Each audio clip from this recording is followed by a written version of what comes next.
Siapa yang berhasil puasanya? Kata Quran, tattaqun. Tattaqun itu bentuk fi'il mudhari. Kalau dalam bahasa Inggris punya 3 makna, ya present, continuous, dan future. Di present ketika dia puasa, ya ada orang yang rajin puasa, rajin sholat, rajin baca Quran, rajin infak, rajin ngasih orang bukaan takjil, yang rajin ngasih sedekah macam-macam saat puasa. Tapi apakah berhasil puasanya? Belum tentu. Belum tentu.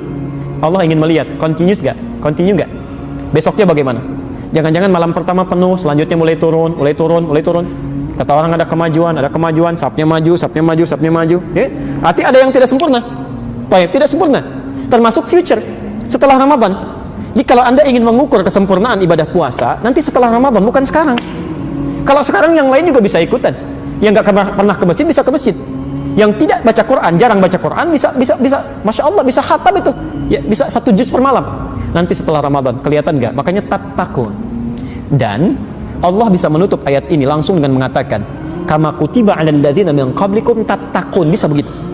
Tapi ternyata diawali dengan kata la'allakum, ya, terulang 68 kali dalam Al-Quran. La'allakum itu harfu taraji, huruf yang menunjukkan pada harapan yang bisa diraih hanya dengan kesungguhan.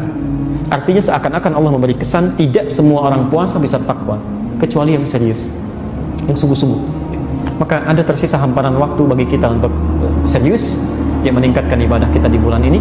Barangkali ini kesempatan terakhir kita untuk puasa. Kita tidak pernah tahu kapan kita pulang. Kata Allah, maksimalkan.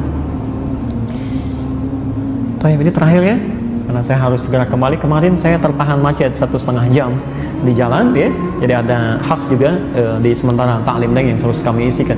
Baik, yang tidak terjawab sebagian mungkin barangkali bisa ditemukan di buku kami. Tolong Bu Ayu di ini berapa nanti yang bisa kami kirimkan. Mudah-mudahan nanti Anda bisa baca itu. Saya kira berbagian besar pertanyaan ada di situ. Kami bisa jawab ya.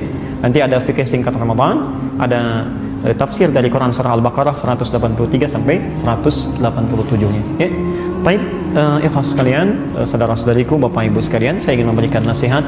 Pertama, sekali lagi saya memohon, kalau boleh saya mohon maksimalkan ibadah kita. Jangan sia-siakan Ramadan kita tahun ini. Ya, maksimalkan dengan ibadah yang tadi kita jelaskan. Ya, khusus untuk yang terakhir siang ini sampai menjelang maghrib, saya mohon maksimalkan 2 hal. Ya, 1, evaluasi diri kita seperti tadi kami sampaikan. Yang kedua, perbanyak sedekah. Ya, sedekah itu jangan dipahami dengan uang saja, tidak. Setiap kebaikan yang mungkin kita kerjakan. Kalau Anda di masjid temukan yang kotor, cepat ambil, pahalanya banyak. Ya. Yang kedua, ini pesan kami, mohon isi hari-hari dengan yang bermanfaat. Yang tidak bermanfaat tinggalkan. Ya. Kata yang tidak bermanfaat tinggalkan, perilaku yang tidak bermanfaat tinggalkan. Ya. Tiket ke surga semakin mahal sekarang. Kalau Anda mengira sudah cukup bekal Anda, ada yang lebih hebat. Ada anak sudah 4 tahun sudah hafal Quran. Coba kali-kali lihat tuh siang-siang bagaimana anak-anak kecil kita sudah mulai hafal Quran, sudah dekat dengan Allah, sudah mulai mau sholat berjamaah padahal belum balik kan.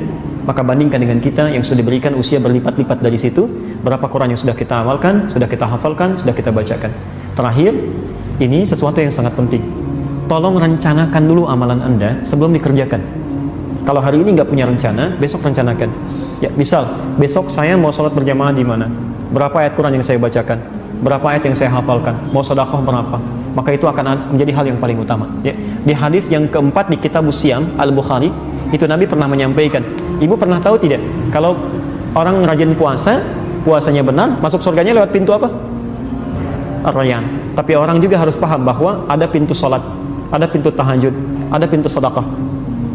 Nabi memberikan isyarat, kalau bisa saya tanya dulu, mana yang paling utama saat di surga nanti? Pintu puasa, pintu sedekah, pintu salat, atau pintu jihad? Di ahli salat akan dipanggil lewat pintu salat. Ahli puasa dipanggil lewat pintu puasa. Ahli jihad dipanggil lewat pintu jihad. Mana yang paling utama? Pintu mana? Yang paling utama, usahakan semua pintu itu berebut memanggil kita. Ya, lakukan ibadahnya. Itu yang ditanyakan Abu Bakar. Ya Rasulullah, apakah ada yang utama? Apakah ada orang dipanggil dari semua pintu itu?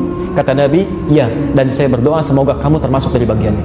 Ya, jadi mohon maksimalkan sepanjang ada amalan-amalan bisa kita kerjakan. Bila ada benar dari kami, itu hakikatnya dari Allah dan Rasulnya. Kalau ada yang salah dari saya, itu milik saya pribadi. Tolong maafkan saya, sampaikan di mana kelirunya supaya saya bisa koreksi, bisa kami tangisi, dan tinggalkan pendapat saya yang keliru, ambil pendapat ustaz yang lebih baik. Baik, subhanakallahumma wa bihamdika asyhadu an la ilaha illa anta astaghfiruka wa atubu ilaik. Wa akhiru da'wana alhamdulillahirabbil alamin wal 'afu minkum. Jumpa kembali setelah Syawal, mungkin di bulan Agustus. Assalamualaikum warahmatullahi wabarakatuh.